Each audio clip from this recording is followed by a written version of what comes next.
अजय जी, मेरा बड़ा सीधा सा सवाल है आपसे। नरेंद्र मोदी का विरोध ठीक है, आपके राजनीतिक प्रतिद्वंदी हैं, लेकिन उस विरोध में कहीं देश का विरोध ना होना शुरू हो जाए, सेना पर हम कहीं सवाल ना उठा रहे हैं, इसका भी तो ख्याल रखना पड़ेगा। संतोष जी, सेना पे किसी ने सवाल नहीं उठाया है। उनकी वीर गाथा जिस बहादुरी से शुरू से हमारी भारतीय सेना लड़ती रही है, वो उसकी तारीफ हम लोग सब करते रहे हैं। और सेना पे हमें शुरू से नाज और गर्व रहा है। चाहे इंदिरा गांधी के समय पाकिस्तान के जब 2 टुकड़े किए हों, उस समय भी नाज था और आज भी नाज है। भले ही प्रधानमंत्री मोदी जी ने हमारे वीर सेना को सीज फायर के लिए मजबूर कर दिया। सेना हमारी वीर सेना है और हमें नाज है उसमें। गलत बयान कर रही है। मोदी जी ने सीज फायर के लिए नहीं मजबूर किया। शांत रहिए, जनता के सामने शांत करें इनको। नीरज जी, उनकी अफवाह फैलाने से अगर जनता मानती तो 88 इसके पक्ष में थोड़ी वो देती। मैं बताती हूँ संतोष जी, और मैं बताती हूँ, इन्हें बड़ा तकलीफ हो रही है। क्या आप बोल रहे हैं नरेंद्र सरेंडर? प्रधानमंत्री के पद की गरिमा क्या मोदी जी ने रखी है? बिल्कुल भी नहीं। नेता प्रतिपक्ष है राहुल गांधी। अगर एक तरफ प्रधानमंत्री है तो ऑपोजिशन लीडर राहुल गांधी है।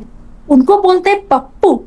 उस समय इनको नहीं सोचता है कि वो क्या बोल रहा है। नेता प्रतिपक्ष, लेकिन पप्पू सबसे पहले प्रधानमंत्री नरेंद्र मोदी ने थोड़ी बोला था। लेकिन उसको क्या बोलते हैं मोदी जी और अमित शाह जी? गूगल पे सर्च करेंगे तो राहुल गांधी आ जाएगा। नीरज जी अपने समय इनको ध्यान में नहीं। अजय जी, ये संज्ञा राहुल गांधी को नरेंद्र मोदी ने थोड़ी दी थी, ये तो कुमार विश्वास ने दी थी, और तब दी थी जब वो आपके नेता थे। अमित शाह बार बार पप्पू, मोदी जी बार बार पप्पू बोलते, तो ये लोग बोलते क्यों है? ना बोले, उसमें तो बात नहीं आते हैं। उस समय तो नहीं सोचते हैं कि ये सही बोल रहे हैं कि गलत बोल रहे हैं। इस पे भी जरा डिबेट होना चाहिए। इन लोग की जो बिगड़े बोल हैं बीजेपी के, इस पे भी जरा डिबेट हो तो प्रधानमंत्री नरेंद्र मोदी को लेकर विपक्ष कम हमलावर है।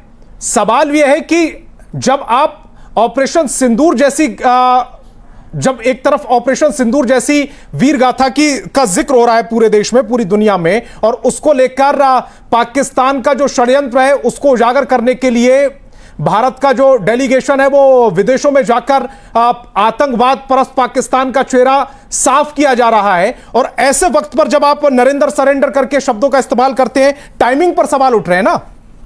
डेलीगेशन में कौन कौन है संतोष जी? जरा ये भी आप सोच ले कि डेलीगेशन में कौन कौन है, किनको किनको रहना भी चाहिए था। और खैर, डेलीगेशन की बात आप छोड़ दें। जहां तक हमारे सेना की बात है तो ये तो है ही, पूरे देश में आप सब लोगों का बात सुने हैं। सीज फायर मोदी जी को नहीं करवाना चाहिए था, हमारे माननीय प्रधानमंत्री। डेलीगेशन में विपक्ष के नेता नहीं है।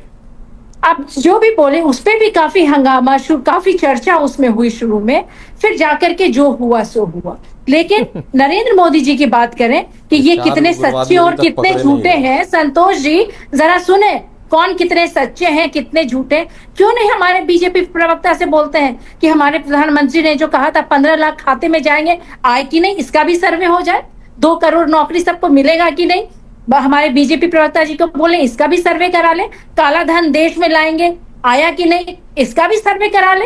इन चीजों का भी सर्वे होना चाहिए ना, जिससे जनता जुड़ी है, जिस वजह से जनता का ये वोट लिए। और बड़े मजे में कहते हैं ये तो जुमला था, चुनावी जुमला। इस पे भी पूछे ना, क्या ये मजाक है हमारे देश के, हमारे देश की जनता क्या मजाक है?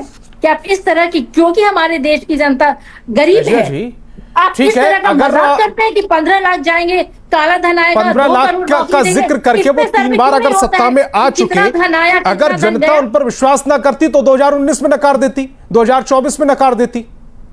ठीक है संतोष जी, आप वकालत कर रहे होंगे, लेकिन पूछे ना 15 लाख आए कि नहीं जो इनका मैनिफेस्टो था, 2 करोड़ नौकरी मिला कि नहीं जो इनका मैनिफेस्टो था, काला धन देश में लाएंगे, ये इनका मैनिफेस्टो था, ये पूरा हुआ कि नहीं? संतोष जी पूछे ना, ठीक है।